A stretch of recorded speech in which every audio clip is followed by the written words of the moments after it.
Soy la doctora Patricia Montes, médico cirujano desde hace 11 años, egresada de la UCLA, la Universidad Centro Occidental Lisandro Alvarado de Barquisimeto, Venezuela, y especialista en cirugía general y laparoscópica desde hace 6 años, y médico estético facial y corporal desde hace 5 años de la Universidad de Carabobo, Valencia, Venezuela.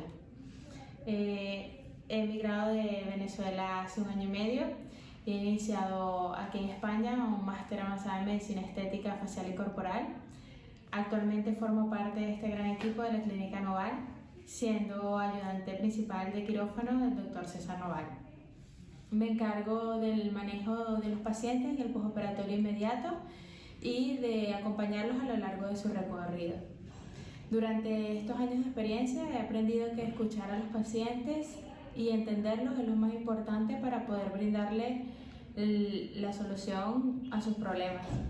Realmente durante el trabajo en la clínica siempre damos un ambiente de confianza de manera de dar soluciones personalizadas, ya que cada paciente es único.